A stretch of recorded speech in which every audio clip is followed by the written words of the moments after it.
Bismillah. Assalamualaikum sahabat. Taqabbalallahu minna wa minkum.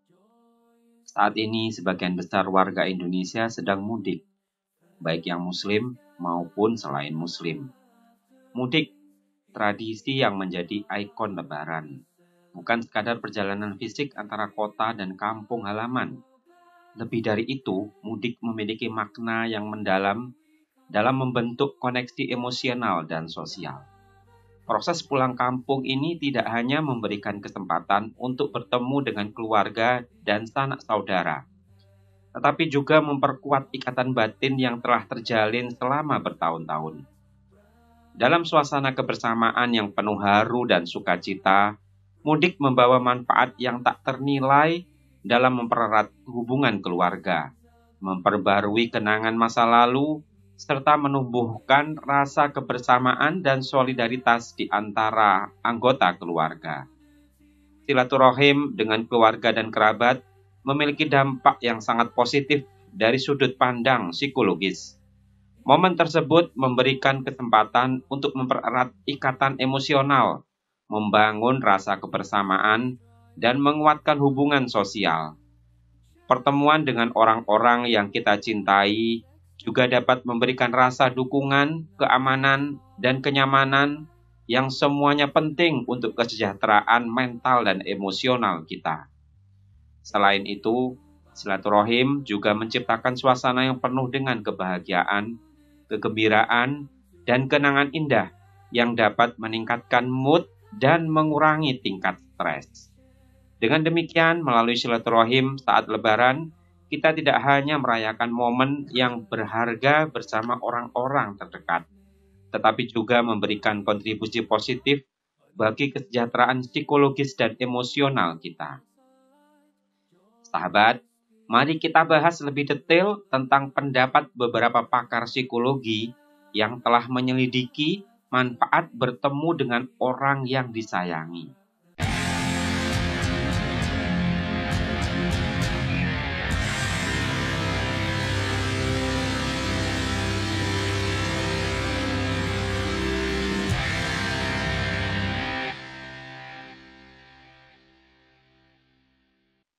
Yang pertama adalah pendapat dari Martin Seligman.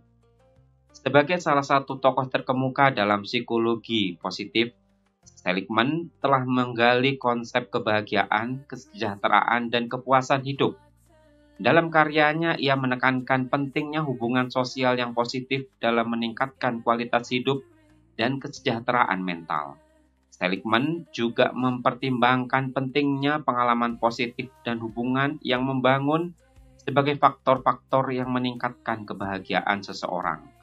Dengan bertemu dengan orang yang disayangi, seseorang dapat merasakan dukungan emosional, koneksi yang dalam, dan rasa keamanan yang penting untuk kesejahteraan psikologis. Pendapat yang kedua dari Barbara Fredrickson.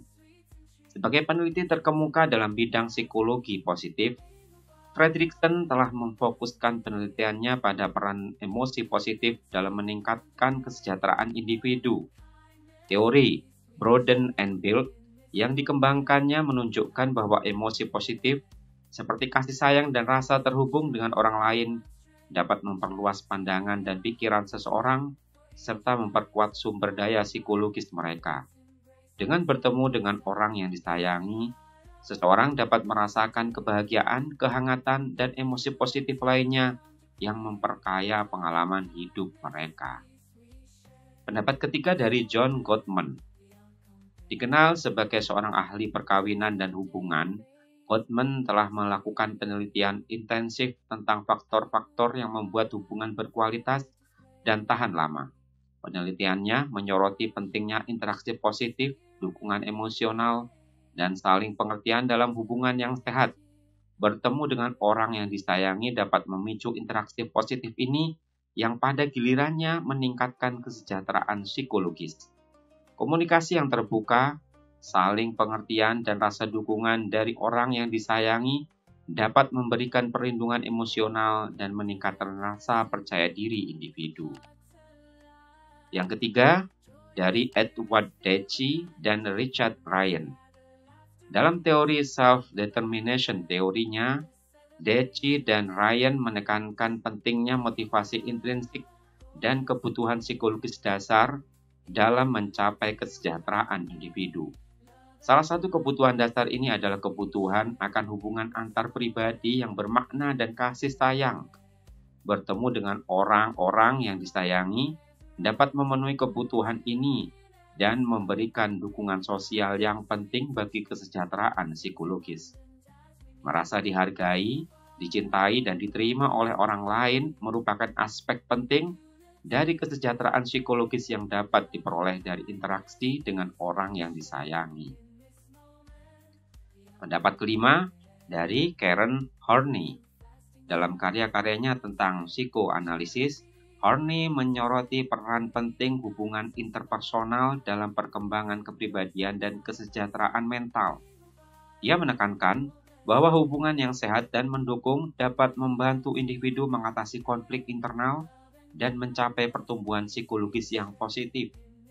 Dengan bertemu dengan orang yang disayangi, individu dapat merasa didukung, dipahami, dan diterima secara emosional yang dapat membantu mereka mengatasi kesulitan psikologis dan meningkatkan kesejahteraan mental.